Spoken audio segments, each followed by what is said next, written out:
Tingnan nyo to mga idol, nagsisi ka na ba sa isang tattoo at naisipan mong tanggalin ito? Ang laser na ito ay isang pamamaraan ng pagtanggal ng tattoo kung saan ang technician ay gumagamit ng isang espesyal na laser upang sirain ang particle ng tinta na nagpapahintulot sa katawan na unti-unting alisin ito.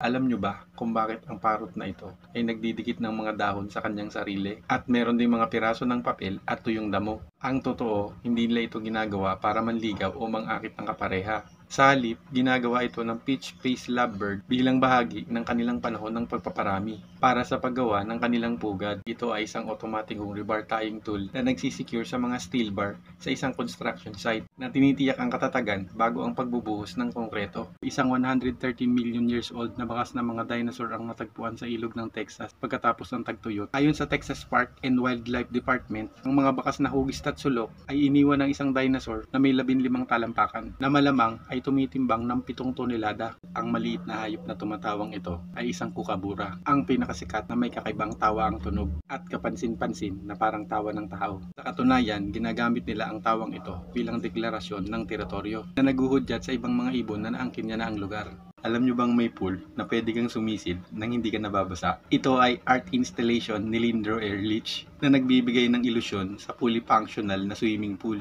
Ngunit may twist na may isang layer ng tubig na animoy nasa itaas ng transparent na ibabaw. At ang mga manonood ay maaaring maglakad sa ilalim na lumilikha ng ilusyon ng pagiging nasa ilalim ng tubig. Ginawa ng lalaking ito ang lahat para mailigtas ang mga bata. Ngunit ang katotohanan, nasa simulator sila. Isa siyang rescue worker at lahat ng ito ay bahagi ng pagsasanay para sa sitwasyong may baha kung saan ang pagkakaroon ng tubig ay nagpapahirap sa pagbubukas ng mga pinto.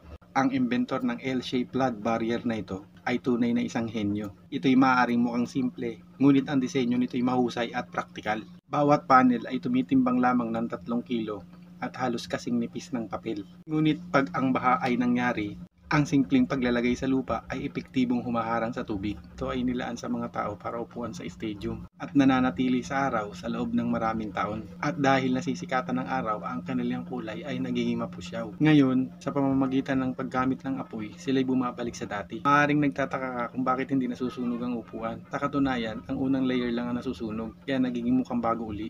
Ito ay isang paraan ng pag-inom ng tubig. Ang bolang transparent na nakakain na ito ay naimbento ng 3 estudyante sa Universidad ng UK.